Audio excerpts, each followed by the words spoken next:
नमोधाय जय भीम। हर रोज की तरह आज भी धम्मपद की एक नई कहानी को लेकर आपके सामने हाजिर हूं। लेकिन इस कहानी की शुरुआत करूं इससे पहले मैं आपसे चाहूंगा कि इस चैनल को लाइक कीजिए, सब्सक्राइब कीजिए और शेयर करना ना भूलिए। तो चलिए सुनते हैं नई कहानी, सुमना की कथा। उम्र से कोई बड़ा नहीं होता और ज्ञान से बड़ा होता है। गाथा।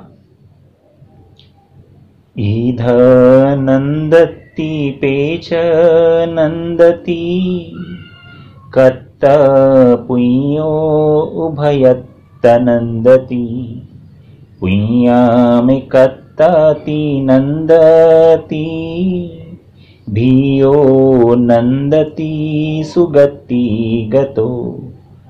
पुण्य करने वाला इस लोक में आनंदित होता है तथा प्राणांत के बाद परलोक में भी आनंदित होता है। इस प्रकार पुण्य करने वाला दोनों ही जगह आनंदित होता है। मैंने पुण्य किया है यह सोचकर आनंदित होता है, सद्गति प्राप्त कर और भी आनंदित होता है। तो चलिए सुनते हैं सुमना की कथा। अनाथ पिंडक शास्ता के समर्पित शिष्यों में से एक था। उसे अनाथों का नाथ के रूप में जाना जाता था।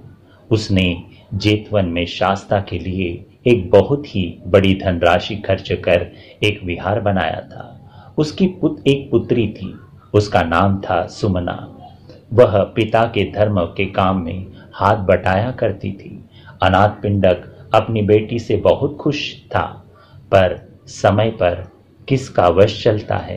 एक बार सुमना बीमार पड़ी और फिर बिस्तर से उठ ही नहीं सकी, दुनिया से ही चल बसी। चलने से पूर्व उसके अपने पिता को भाई कहकर संबोधित किया। अनाथ पिंडक की पुत्री के देहावसान पर वह बहुत ही दुखी था। उससे भी अधिक दुखी था यह सोचकर कि मरने से पहले उसकी बेटी ने भाई कहकर पुकारा था। उसका मन विक्षिप्त था। उसे लग रहा था कि मरने से पहले उसकी बेटी से अपना मानसिक संतुलन खो दिया। कुछ समझ नहीं पा रहा था कि ऐसा कैसे हो गया। बोझिल मन से वह शाक्य मुनि के पास पहुंचा तथा उन्हें प्रणाम कर बैठ गया। शास्ता ने उसके चेहरे का हाव भाव देखकर उससे पूछा कि वह इतना परेशान क्यों दिख रहा है। तब अनाथ पिंडक ने अपने परेशानी का कारण बताया।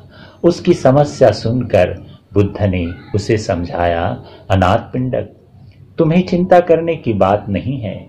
तुम्हारी पुत्री ने अपना मानसिक संतुलन नहीं खोया था। तुम स्त्रोतापन्न हो और वह सत्कृदागामी थी।